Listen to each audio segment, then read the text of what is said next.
Nesse vídeo, eu vou te mostrar os fundamentos e as técnicas de como timbrar o baixo da forma certa, para suas mixagens ficarem com aquele grave cabuloso e de dar arrepio na espinha.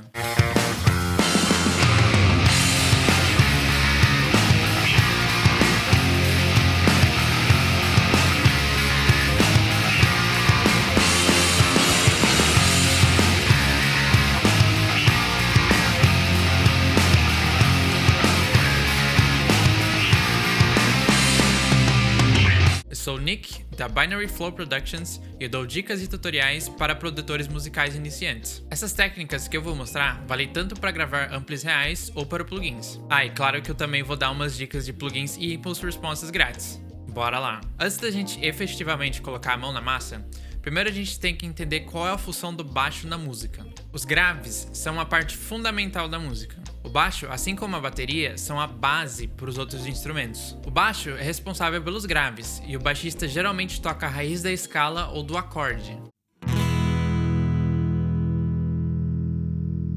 Isso tudo significa que uma música boa tem um grave sólido, então é importante que a gente tenha um baixo com grave balanceado. Isso parece óbvio, mas muitas pessoas não entendem isso, o que resulta em uma mix fina e fraca porque não tem um grave bem definido. Para você ter uma ideia desse conceito, eu vou fazer um teste. Eu vou pegar uma gravação minha e eu vou fazer um high pass no baixo a 200 Hz, praticamente removendo todas as harmônicas e deixando só a frequência fundamental.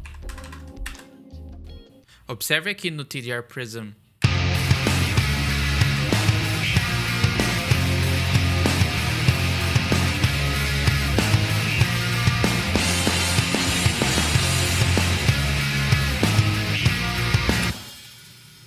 Percebe que o baixo continua cumprindo o papel dele, você ainda consegue distinguir quais as notas estão sendo tocadas. Agora, se eu deixar o baixo no mudo, você percebe que a música fica incompleta.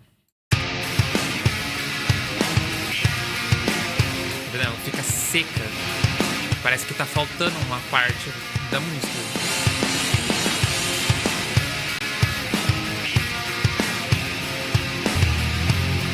Nesse caso são os graves. Percebe como faz uma diferença ter um grave bem definido? Por mais que você não distinga que isso é um baixo porque não tem as harmônicas, você ter o grave bem definido faz total diferença. Claro que o que define o som do baixo são os médios e os agudos, porque se não tivesse ele ia ser só uma senoide. A ideia é você fazer o equilíbrio dos graves com os médios e agudos em relação à mix inteira. Não é muito bom você fazer a timbragem do baixo em solo, porque você não vai saber como ele vai se comportar no contexto da mix. Agora vamos montar o nosso timbre. Qual é a parte mais importante do timbre? Tempo. Se você pensou alto-falantes, você acertou. Os alto-falantes são a coisa que faz o som sair do seu instrumento, e eles são essencialmente equalizadores. Como cada alto-falante tem uma construção diferente e são feitos de materiais diferentes, eles vão produzir sons diferentes e únicos. É isso que faz o timbre. Não é a madeira do seu baixo, tá? Como é comum capturar os alto-falantes usando microfones, eles também servem como uma camada de equalização, até porque eles também têm construções diferentes com materiais diferentes. É importante saber isso porque os impulse responses, ou resposta de impulso, nada mais são do que uma captura da resposta de frequência de um alto-falante com um microfone, permitindo que você simule aquele conjunto de microfone e gabinete por software. Essa informação é vital para a gente escolher os IR certos. No site da Soundwoofer tem vários impulse responses de baixo e de guitarra também, e eles são totalmente grátis. Eles são catalogados com as informações do alto-falante e do microfone usado. Eu recomendo você usar um IR que use o microfone BD300 ou D6. Esses são microfones que são feitos para a captação de graves, como no bumbo da bateria ou na gravação de baixo. Já para os médios e agudos, você tem mais opções para experimentar, como o SM57, o SE4400A e o D11L. Aqui eu vou usar os impulsos do Bandit 1x12. É um gabinete que eu uso bastante e gosto. Aqui eu estou usando o SHB1. É um amp sim de baixo muito bom e ele é grátis e eu uso bastante ele nas minhas produções. E para carregar os IRs eu estou usando o NAD-IR. Aqui com o plugin do jeito que vem de fábrica, a primeira coisa que eu vou fazer é ajustar o gain. O gain é onde a gente vai adicionar drive pro sinal. Lembrando que mais distorção igual a mais harmônicas. E as harmônicas é o que faz o baixo se destacar na mix. O bom de você ajustar o gain antes é porque você consegue saber se o seu IR funciona em tons distorcidos. Alguns IRs podem soar muito estridentes, muito irritantes. Então, se você perceber que o IR não tá funcionando, é melhor você trocar para um IR diferente. Então, vamos lá.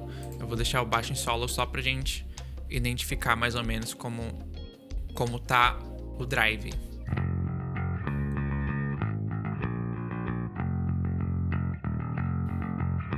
De fábrica, o gain dele já é bem decente.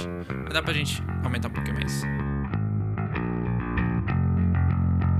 Aqui eu quero um baixo com bastante drive. Vamos ouvir ele no...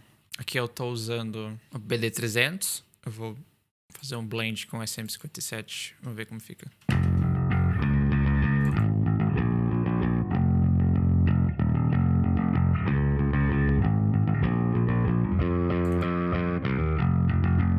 Vai ser um pouco mais quente. Vai ser 440. Mais encorpada.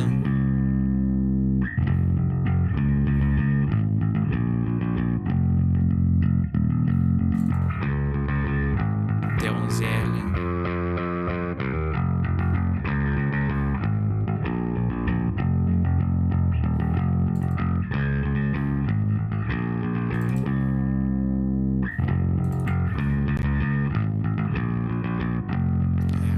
CM57 no meio, um pouco mais quente. Bom, vamos ouvir no contexto da mix que vai ficar melhor pra gente entender o que tá acontecendo.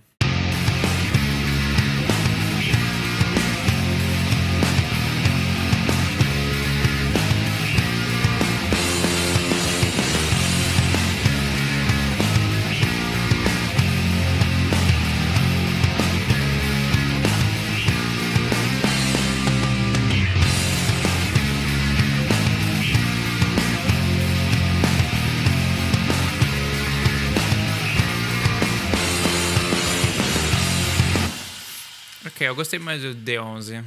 Aqui você já pode ter percebido que o baixo, ele tá bem encorpado na parte dos graves pros médios graves. Tipo, a 200 a 500 Hz. Aqui, a gente vai usar o knob do Balance. O Balance, ele meio que dá uma atenuada nessa região.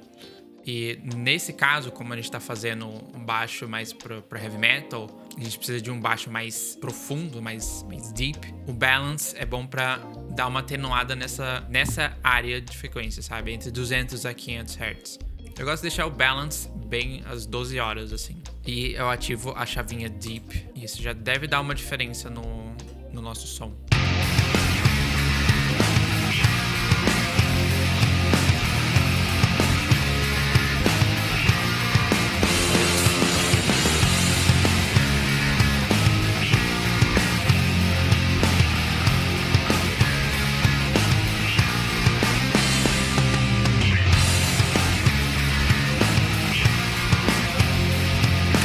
E feito isso, a gente pode começar a usar os knobs de equalização aqui no amplificador.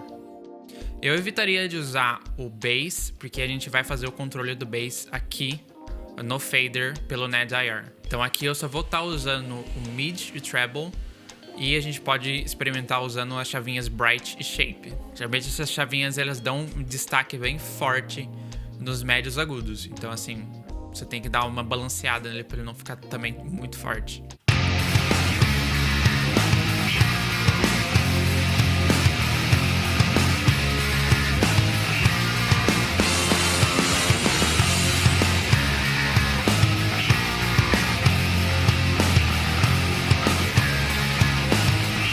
Só com um pouquinho de treble. Já dando um pouquinho de treble, a gente já conseguiu fazer o baixo se destacar bem mais.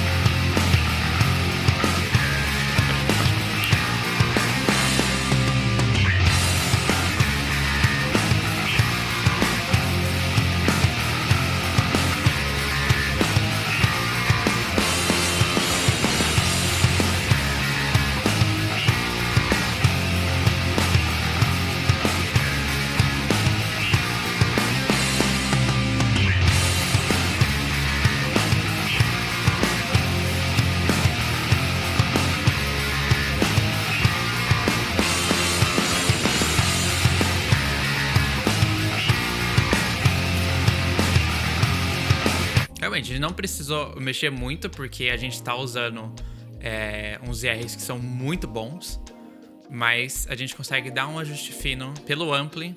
Às vezes nem precisa mexer com equalização, paramétrico, essas coisas assim. E agora, pra gente dar uma amarradinha em tudo isso, a gente vai colocar um low pass e um high pass.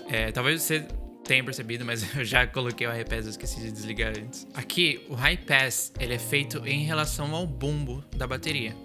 Como o bumbo e o baixo ocupam o mesmo espaço de som, a gente tem que escolher qual que vai ficar em cima e qual que vai ficar embaixo. Ou seja, qual vai ficar nos subgraves e qual vai ficar nos graves. Geralmente no rock, no heavy metal, que geralmente tem um ritmo mais rápido, a bateria a gente faz o high pass a 120 Hz e o baixo a 60.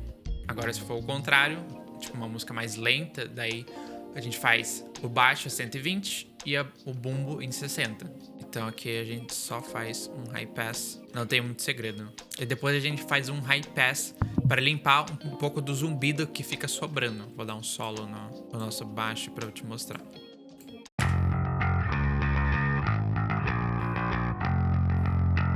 Perceba nessa região aqui como tem um zumbido.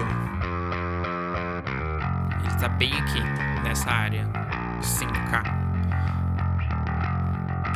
Então aqui a gente vai fazer um low pass a 4000 Hz.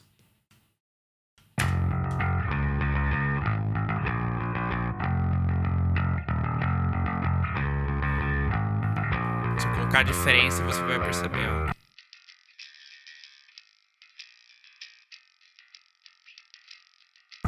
A gente não precisa desse ruído desnecessário, então a gente faz um low pass a 4000 Hz. E é isso. Parece um bicho de 7 cabeças, né? Mas na verdade, timbrar um baixo é uma coisa bem simples. Desde que você aplique os princípios que eu te mostrei e você fizer a equalização certa, você vai ter um baixo sensacional. E agora eu vou te dar mais 8 dicas bônus para você melhorar o seu timbre ainda mais e evitar problemas. 1. Evite usar EQs paramétricos para tentar salvar os timbres do seu baixo.